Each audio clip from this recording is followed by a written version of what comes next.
다니엘 4장 28절 보겠습니다.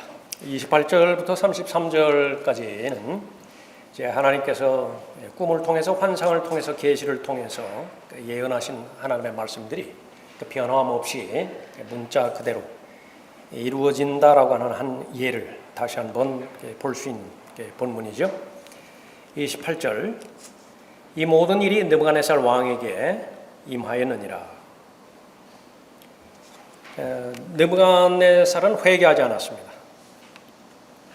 그 결과 느부갓네살에게 하나님께서 말씀하셨던 모든 일이 그에게 일어났죠. 모든 사람은 태어날 때부터 하나님께서 한 사람도 예외 없이 모두가 다 하나님의 심판을 받아서 지옥에 갈 것이라고 그 말씀을 듣죠. 거기서 회개하지 않으면 그 말씀 그대로 이루어질 것입니다. 그러나 회개하면 이제 돌이키면 하나님의 약속, 다른 약속의 말씀의 복을 받게 되는 것이죠. 느부갓네살이 자신에게 닥친 이 재앙이 닥치고 나서 하나님 앞에 원망할 일이 있겠는가? 전혀 없어요. 이건 모두가 다 느부갓네살 자신의 탓입니다. 역시 마찬가지로 구원받기 위해서는 어떻게 해야 됩니까? 얼마나 많이 들려주셨고 얼마나 많이 제시해 주셨어요. 그럼에도 불구하고 그 기회를 다 잃어버렸죠. 지옥에 가게 되었을 때에 비난할 대상은 바로 자기 자신밖에 없는 것입니다. 가장 큰 저주를 자신에게 하는 것입니다. 모든 심판의 내용이 그렇죠. 이 지상에 사는 동안에 하나님의 자녀로서 하나님의 자녀는 두 가지 신분을 가지고 있죠. 하나님의 종과 또 하나님의 아들이라고 하는 신분을 가지고 있습니다. 하나님의 아들로서는 계속해서 매일매일마다 자신을 성찰하고 자신을 심판해야 되죠. 그러지 못하면 어떻게 됩니까? 성령의 열매를 맺지 못하게 됩니다. 대신에 육신의 일들을 거두게 되는 것이죠. 그 육신의 일들 가운데서 좋은 것은 단 하나도 없죠. 모두가 아픔과 슬픔과 고통뿐입니다. 병들게 되어지고 약해지게 되어지고 또 생명이 단축되어지게 되지요. 그때에 누구를 원망하게 되는 것인가? 누구를 원망해요? 담배 때문에 그렇잖아요. 술 때문에 그렇지 않습니까? 누구를 원망해요? 본인 탓이죠. 하나님께서 그렇게 많이 계시해 주시고 일러주셨음에도 불구하고 헛된 생을 살게 되는 것입니다. 종으로서는 어떻게 됩니까? 종의 신분으로서 얼마나 구원받은 이후에 왜 그리스도인의 삶을 신중하게 살아야 되는 것인가? 구원받았으니 어떻게 하든지 하늘나라에 가게 될 것이라고 하는 그 확신 가운데서 사는 것이 아니라 구원받지 못했던 때는 이미 다 지나가 버렸죠. 그러나 구원받은 다음에는 그것이 진짜 삶이라고 말씀하셨죠. 왜 신중하게 살아야 되는 것입니까? 결산 때문에 그렇죠. 정작 그리스도의 심판석에서 아무것도 받을 것이 없고 그렇게 행했던 모든 것들이 다 죄로 남게 되었을 때 누구를 원망할 것인가? 본인밖에 없어요. 그때는 뭐 목사를 원망할 수도 없고 옆에 있던 사람을 원망할 수도 없고 느부갓네살 바로 이 모든 일이 느부갓네살 왕에게 임하였느니라. 29절에 12달의 마지막에 그가 바빌론 왕국의 궁을 거닐다가 왕이 일러 말하기를 이것이 내가 내 권세의 힘으로 내 위엄의 영예를 위하여 왕국의 집을 건설한 위대한 바빌론이 아니냐 하였더니 느부갓네살 왕이 이 말을 하였지만은요 다윗도 이런 말을 했어요. 사무엘하 11장에서 그런 사람들만 왕들만 한 것이 아니라 모든 사람은 다 이 말을 하게 돼 있어요. 자신의 마음 가운데서. 그러나 처음에는 다 겸손함을 유지하고 하나님의 은혜였다고 하나님의 인도하심이었다고 그렇게 고백하지만은요 결정적으로 정상에 섰을 때는 다 이런 마음을 그렇게 하게 되는 것입니다. 과연 통제할 수 있는 것이냐? 무엇이 진실이고 무엇이 거짓이냐? 올바른 분별력에 의해서 거짓은 버려야 되죠. 그 사실만 받아들이면 되죠. 그러면 지속적으로 번성을 유지하게 되는 것입니다. 그러나 다윗의 한 번의 실패처럼 느부갓네살의 이런 그 실패처럼 자신을 스스로 자랑스럽게 여기고 뽐내면 어떻게 되는 것인가? 그것은 거기까지, 하나님의 인도하심은 거기까지인 것입니다. 자, 느부갓네살은 사실이 아닌 것을 말했죠. 잘못된 것을 말했죠. 정상적이지 않은 것을 생각하고 비정상적인 것을 계속해서 생각했던 것입니다. 사실은 뭐예요? 사람들이 말하는 팩트는 무엇입니까? 느부갓네살이 자력으로 해서 바벨론 왕국을 건설한 것이 아니라 하나님께서 그 왕국을 주신 것을 말하는 것이죠. 예레미야 27장에서 우리가 살펴봤던 것처럼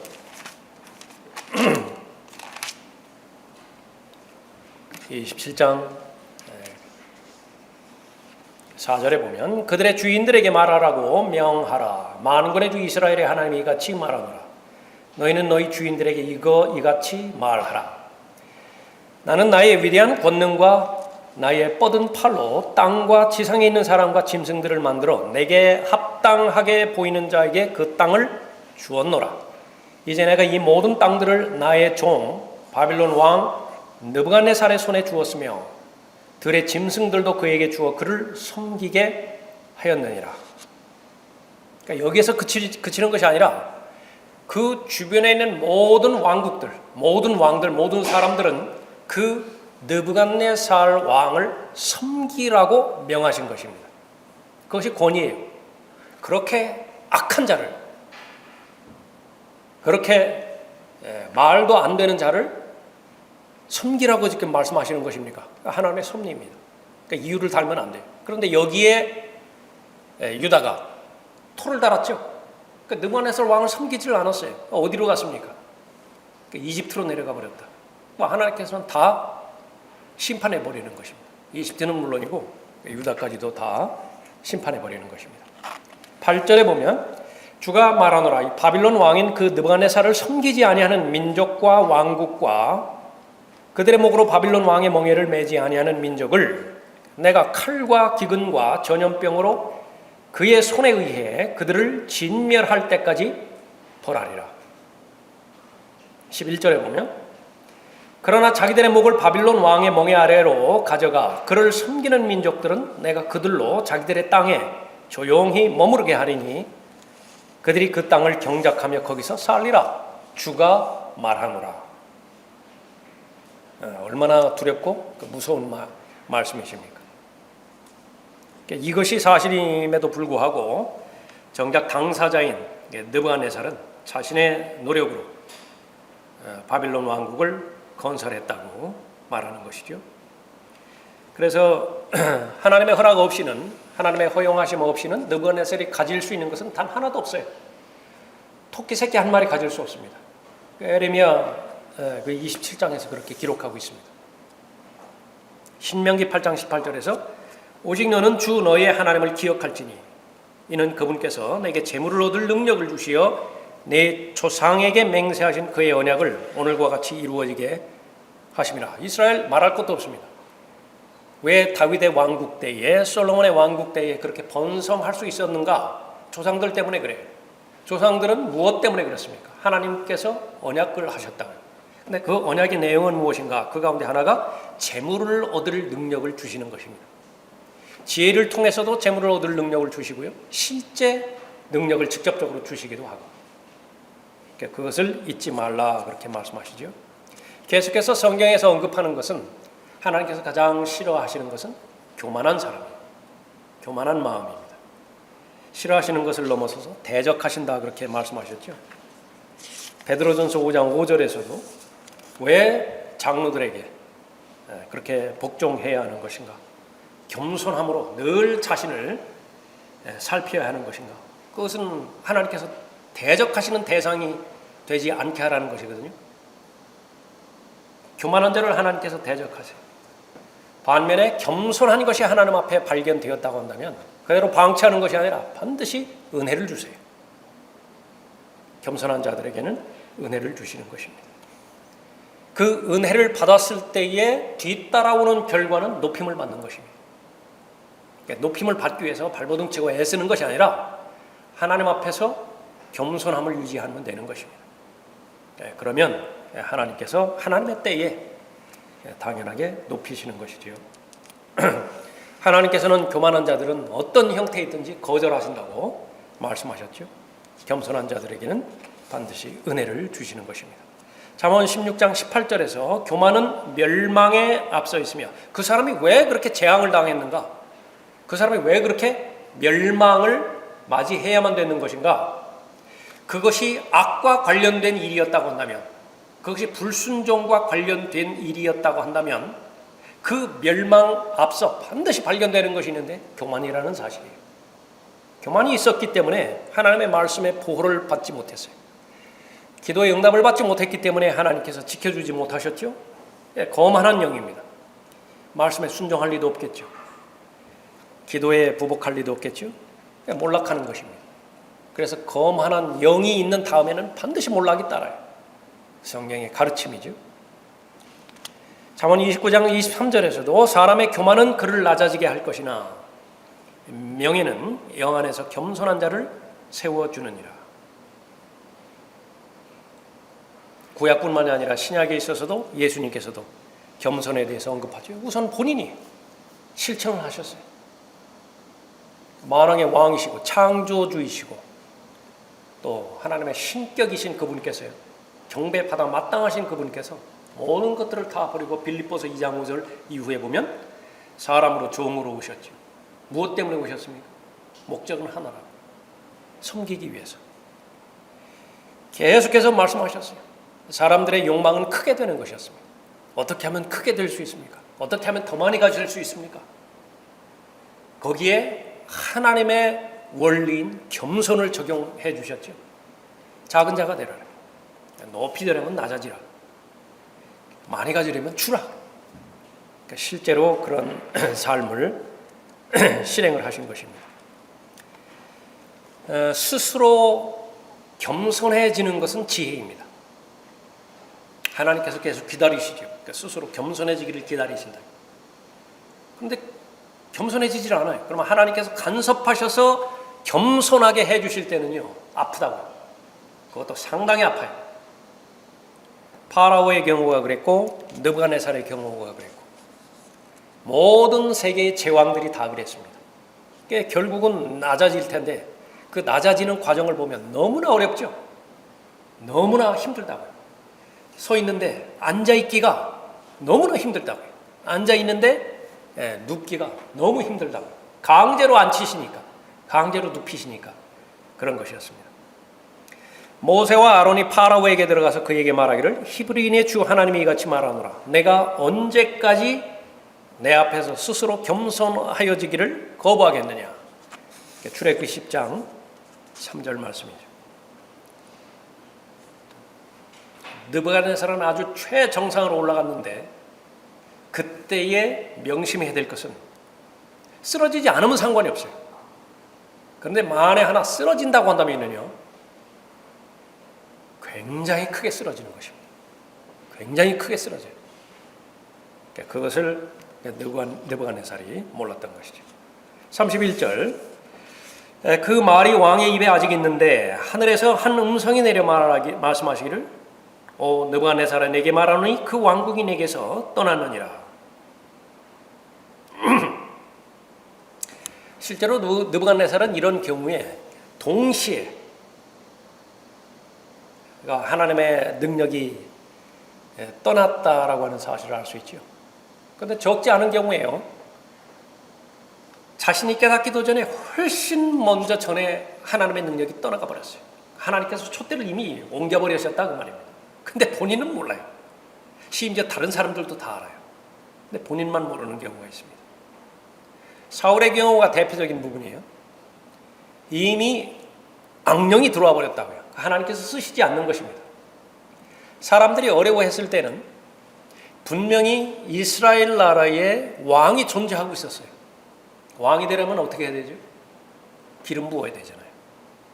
그런데 사무엘에게 명령해서 또 다른 사람에게 기름을 부으라는 거예요. 왕이 분명히 지금 존재하고 있는 것인데 얼마나 어렵겠어요? 그런데 그것이 하나님의 직접적인 뜻입니다. 그때에 알아차렸어야 된다고. 그것을 알아차리지 못하는 것이. 느부갓네살의 경우에는 바로 자신을 자랑하는 말이 채 마무리되기도 전에 하늘로부터 음성이 들린 것이죠. 그 왕국이 내게서 떠났느니라. 느부갓네살의 손과 무릎이 땅에 닿았고 짐승처럼 으르렁거렸습니다. 주변에 호위병들이 보았을 때 그 느부갓네살의 눈은 사람의 눈이 아니었죠. 혼이 나간 눈이었습니다. 인간의 마음은 사라졌고 짐승의 몸뚱아리만 남게 되는 것입니다. 32절에 그들이 너를 사람들로부터 쫓아내리니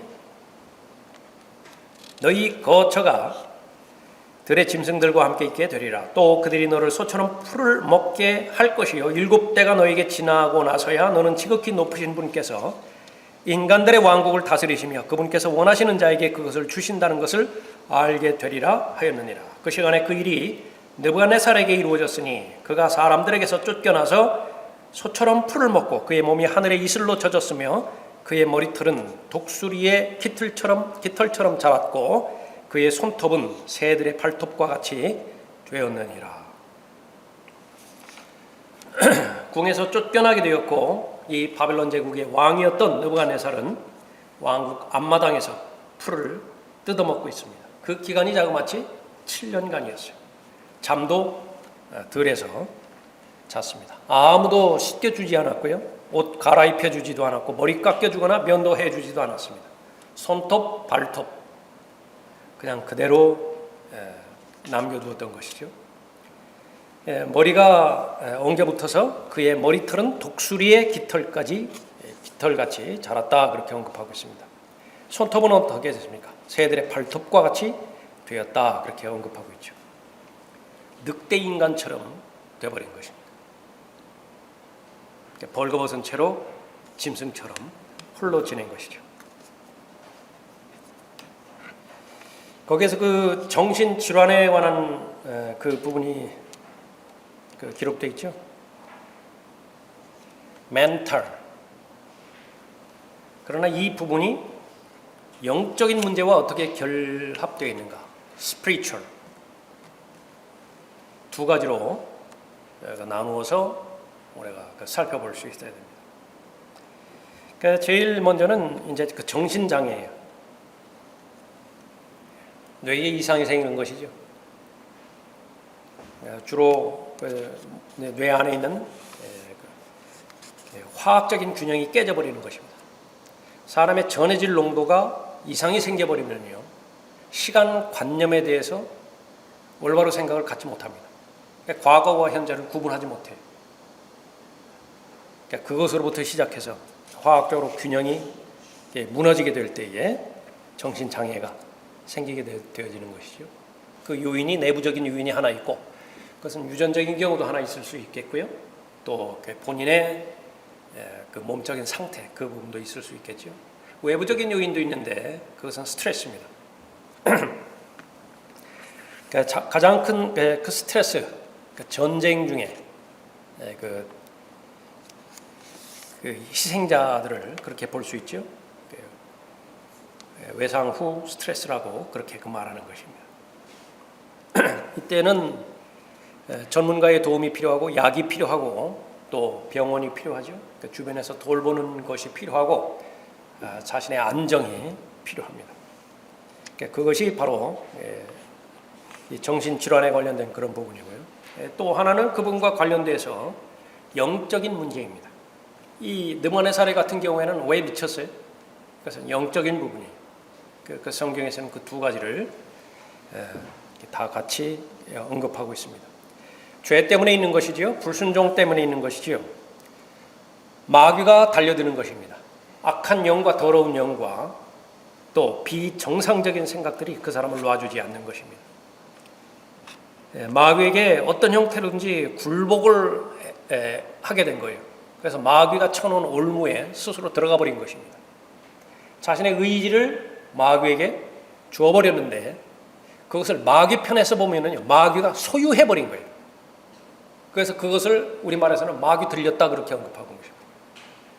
그 결과를 말하는 것이지만 그 과정은 마귀가 빼앗아가 버린 거예요. 사로잡아 버렸다 그래요.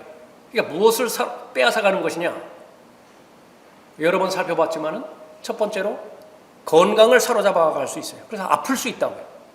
마귀가 재물을 빼앗아가 버릴 수 있다고요. 그러니까 빈털터리가 될 수도 있어요. 마찬가지로 마귀가 아주 치명적으로 빼앗아갈 수 있는 것이 있는데 그것이 뭐냐면 의지를 빼앗아가 버릴 수도 있다. 그렇게 되어지면 이제는 마귀에게 점유당하는 것입니다. 디모데후서 2장 26절에 보면 마귀의 뜻대로 그에게 사로잡혔던 그들이 마귀의 올무에서 깨어나올까 함이라. 두 가지로 언급하고 있어요.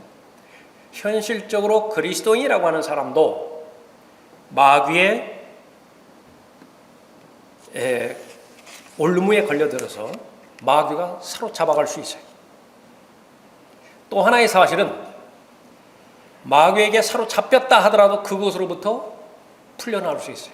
그러니까 두 가지를 우리가 잘 알고 공부하고 잘 대처할 수 있어야 되는 것입니다.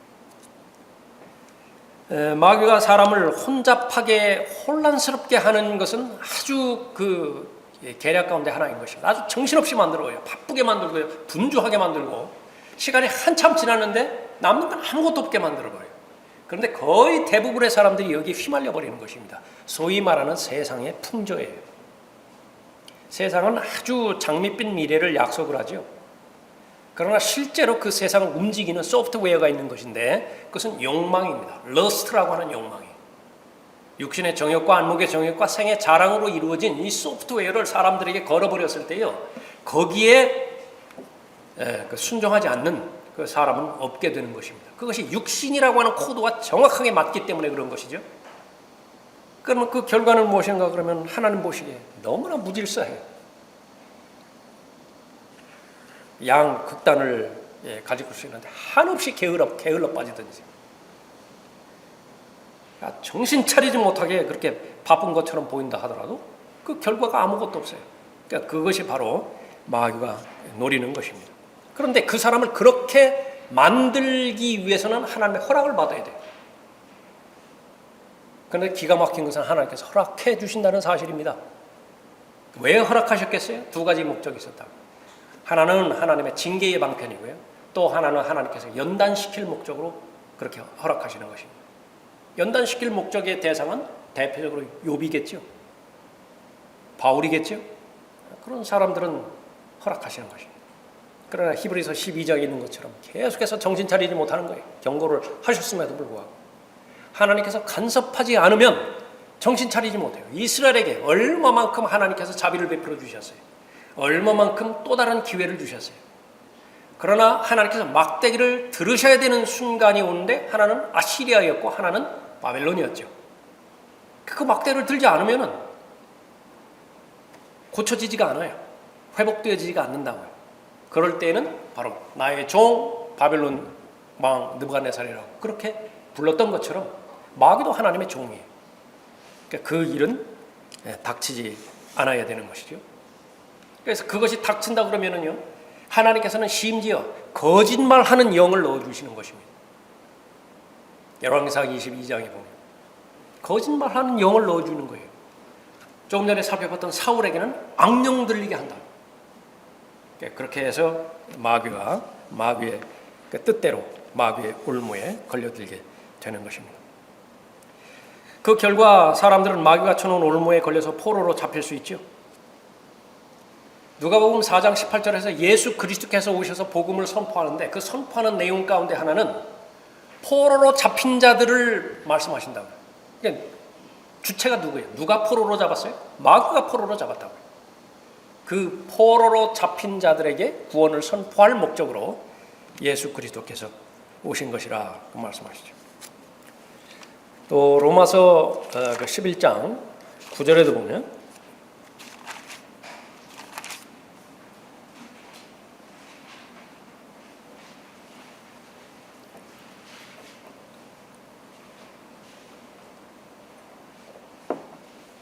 이스라엘이 왜 이렇게 오늘날까지 완고해졌는가, 그 부분을 설명하는 부분인데요. 왜 이스라엘이 완고해졌어요? 8절부터 보면 기록된 바와 같으니 하나님께서 그들에게 혼미한 영과 보지 못할 눈과 듣지 못할 귀를 주셨노라 하였노라. 모두가 다 마귀 거죠. 마귀를 붙여줬다 그 말입니다. 또 다윗이 말하기를 그들의 식탁이 그들에게 올무와 덫과 거치는 것과 보응이 되게 하시고, 식탁은 모두가 다 긍정적인 요인으로 설명이 돼야 되잖아요. 거기는 즐거움의 장소이고, 거기는 풍부함의 장소이고, 그것은 서로가 얼마나 다정한 친밀한 교제가 있는 장소예요. 그런데 그렇게 돼야 될 식탁이 무엇가 됐다고요? 완전히 올무가 되고 덫과 거치는 것과 보응이 되게 하셨다. 결과는 무엇입니까? 10절에 그들의 눈이 어두워져서 보지 못하게 하시고 그들의 등이 항상 굽혀지게 하소서 하였느니라. 거치는 것과 보응이 되게 하셨다 언급하고 있습니다. 그래서 사람들은 자신의 죄로 인해서 마귀가 쳐놓은 올무에 걸려서 얼마든지 포로로 잡힐 수가 있다, 그렇게 말하는 것입니다. 이 로마서 11장에서 말하는 것은 이스라엘 전체를 말하는 것이잖아요. 하물며 이방인들이겠어요? 구원받은 사람들도 얼마든지 마귀에게 포로로 그렇게 잡힐 수가 있는 것이죠.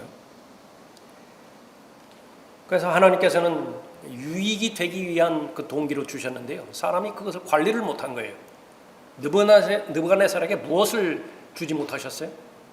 관리하지 못했지요. 그것이 해가 된 것입니다. 선지자 나단을 보내서 다윗에게 그 책망하실 때도 또 한 번 물어보시죠. 부족한 것이 뭐 있더냐고요. 설령 있었더라면 그거 안 주었겠느냐. 그러니까 여인 하나가 부족했다라고 한다면 그거 하나님께서 안 주셨겠더냐. 그것이 바로 하나님께서는 하나님의 섭리 가운데서, 뜻 가운데서 벗어났을 때에 하나님께서 주신 것을 바꾸셔서 해가 되게 하시는 것입니다. 그러니까 문제는 어떻게 돼요? 죄에 대한 찔림을 누구나가 다 받죠. 그러면은 구원받는 사람도 있고 구원받지 못하는 사람도 있는 것처럼, 구원받지 못한 사람은 자신의 혼을 스스로 저주하는 것입니다. 느부갓네살 역시 마찬가지예요. 자신을 스스로 저주한 사람이죠. 구원받은 이후에도 마찬가지입니다. 계속해서 하나님께서는 경고의 말씀과 바로 잡혀지게 하는 하나님의 말씀을 주셨는데, 히브리서 4장 12절에서 주셨잖아요, 그 말씀을. 문제는 그 말씀에 대한 반응이죠. 자신을 뉘우치고 돌이키고 하나님의 말씀으로 나아갔는가? 그렇게 되어지면 이제 하나님의 복을 받게 되는 것입니다. 그러지 못하면 재앙이 되는 것입니다. 마귀가 사람을 사로잡기를 원한다고 한다면 항상 사로잡을 근거를 얼마든지 찾아낼 수 있어요. 사람에게는 최소한 한 군데 빈 곳이 있다.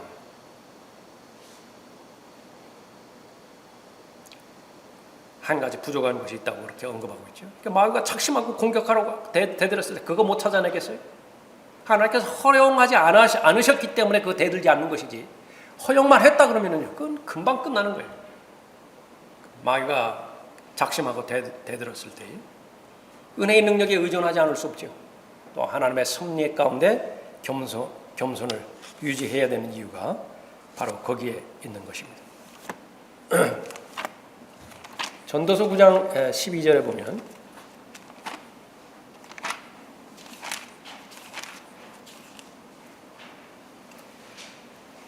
사람도 자기의 때를 모르나니 마치 물고기들이 재앙의 그물에 걸리고 새들이 덫에 잡힘과 같이 사람들의 아들들도 재앙이 갑자기 그들에게 닥치면 재앙의 때에 덫에 걸리는도다.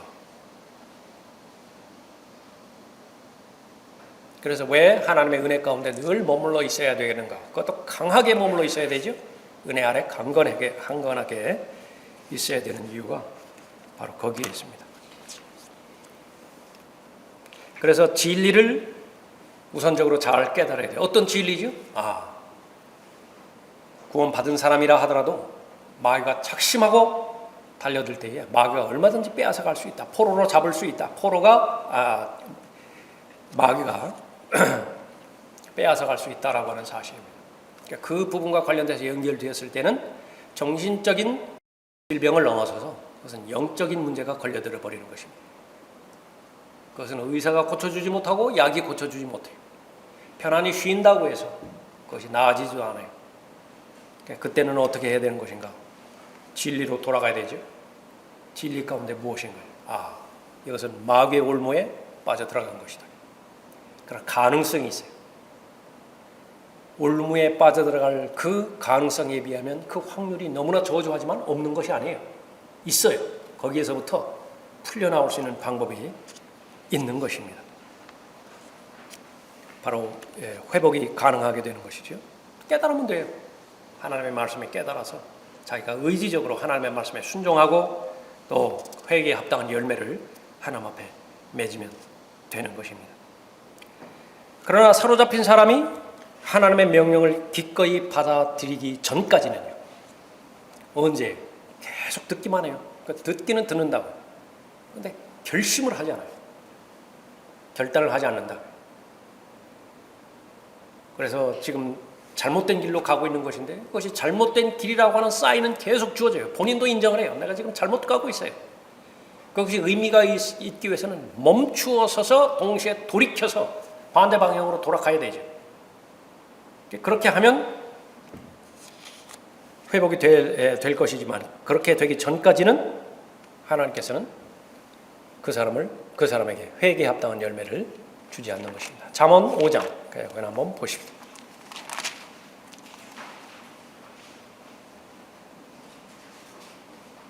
22절에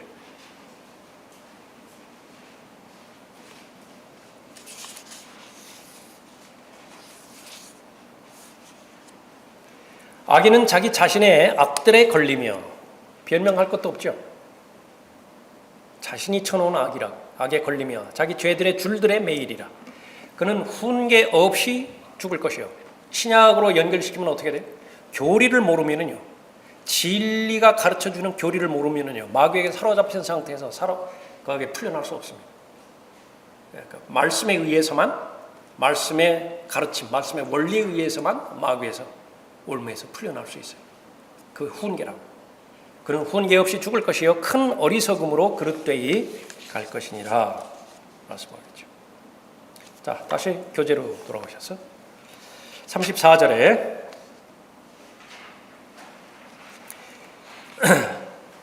그날들의 마지막에 나 느부갓네살이 하늘을 향해 내 눈을 들었더니 내 명철이 내게 다시 돌아왔고 내가 지극히 높으신 분을 송축하며 영원히 사시는 분을 찬양하고 존경하였으니 그분의 통치권은 영원한 통치권이요 그분의 왕국은 대대에 이르리로다. 눈을 들어서 하늘을 바라보았다라고 하는 것은 아주 상당한 의미가 있습니다. 짐승과 다른 부분입니다. 짐승은 계속 땅만 쳐다봐요. 개라든지 돼지라든지 계속 땅만 봐요. 짐승과 다른 사람은 하늘을 쳐다볼 수 있다는 사실이죠. 구원받기 이전에는 땅으로부터 태어난 사람이라고 하나님께서 말씀하시죠. 구원받을 때는 하늘로부터 태어난 존재예요. 그래서 우리의 시민권이 하늘에 있다고. 당연하게 하늘을 쳐다봐야 되고 땅의 것들만 생각하며 살아왔었는데 이제는 하늘의 것들을 생각하라고 말씀하시죠. 바뀌었어요.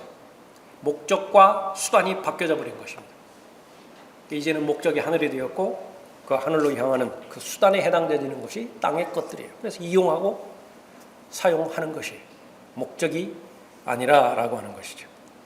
느부갓네살이 이제 눈을 들어서 하늘을 보았고 인간으로 다시 돌아오게 되었던 것입니다. 명철이 다시 돌아왔죠. 그때의 첫 번째 일은 하나님을 찬양하고 하나님께 감사했던 것입니다. 하나님을 높여드렸던 일들이. 누가복음 2장 14절에서는 지극히 높은 곳에서는 하나님께 영광이요 땅 위에는 화평이요 사람들에게는 호의로다. 예수 그리스도께서 출생하실 때 천사들이 한 말이기도 하죠. 지극히 높은 곳에서는 하나님께 영광이요. 하나님께서 전제로 이 부분들을 이루어 주셔야 개인적인 평화도 이루어지고 또 민족적인 평화, 세계적인 평화도 이루어지는 것입니다. 35절에 땅의 모든 거민은 아무것도 아닌 것으로 여겨지나 그분께서는 하늘의 군대에 있어서나 땅의 거민 가운데서나 자신의 뜻에 따라 행하시나니 그분의 손을 치거나 그분께 말하기를 당신은 무엇을 하는가 할 자가 아무도 없느니라. 예레미야 10장 10절에서 그러나 주는 참 하나님이시며 그는 살아계신 하나님이요 영원한 왕이시라. 그의 진노하심에 땅이 떨며 민족들이 그의 분노를 감당할 수 없게 되리라. 하나님께서는 민족들을 창조하시고 민족들을 다루시는 것인데 선대하시기도 하고 사람들과 다투기도 하시죠. 민족들과 무력 충돌을 하실 때도 있고 그때에는 분노를 발하시기도 합니다. 절정에 해당되는 것이 요한계시록 19장 아마겟돈 전쟁이죠. 그 아마겟돈 전쟁 그 부분이 닥치기 전까지 수도 헤아릴 수 없을 만큼 하나님께서는 사람들과 전쟁을 선포하시고 친히 전쟁에 나서기도 하시죠. 개인과도 마찬가지입니다. 땅의 모든 거민은 아무것도 아닌 것으로 여겨지나 하나님의 관점에서 보면 그래요. 세상의 관점에서 보면 다르죠. 사람의 관점에서 보면 달라요. 아주 대단해 보입니다. 엄청나고요. 무지무지해 보여요. 그렇기 때문에 주눅들지요. 그래서 두려워하는 것입니다. 세상이 무서워요. 사람도 무서워요. 그렇게 되면 이제 하나님의 관점에 서 있는 것을 믿음을 가졌다라고 말하는 것인데 그런 상태에서는 어떠한 믿음도 발견되지 않습니다. 그리스도인으로 적용할 경우에 들림받아 올라갈 그때까지 우리가 걸어가야 되는 것은 보여지는 것에 의해서 걸어가는 거 아니라고 정의해 주셨죠. 믿음으로 걸어가는 것이에요. 믿음으로. 아무리 많은 아시리아의 그 군대들이 진을 쳤다 하더라도 그 뒤에 있는 천사들로 이루어진 군대를 볼 수 있어야 된다. 근데 그 볼 수 있는 영적인 안목이 없다고 한다면 그냥 보는 것으로 판단하게 되는 것입니다. 다시 한번 하나님의 관점에서 이 세상을 평가해 봤을 때에 아무것도 아니래요. 하나님의 관점에 서 있는 것입니다. 이사야 40장 17절에서도 그분 앞에 모든 민족들은 아무것도 아닌 것 같고 그 민족들이 그에게는 아무것도 아닌 것 곧 헛것보다 못하게 여겨지는 것이다. 헛것 그것만 하더라도 건질 것이 아무것도 없는 것인데 심지어 그것보다 더 못한 것이라고 말씀하고 있습니다. G2, G20, G2, G1 선진국, 개발도상국 세상적인 관점에서 그렇게 기준으로 그렇게 분류해 놓았다 하더라도 과연 하나님께서도 그 기준을 따르실 것인가? 그렇다고 한다면 문제가 되죠. 하나님께서는 아무런 기준과는 상관이 없습니다. 하나님께서 중요하게 여기시는 하나님의 척도로 달아볼 때에 그 가치는 제로와 똑같다라고 하는 것입니다. 자, 오늘은 35절까지 살펴봤습니다.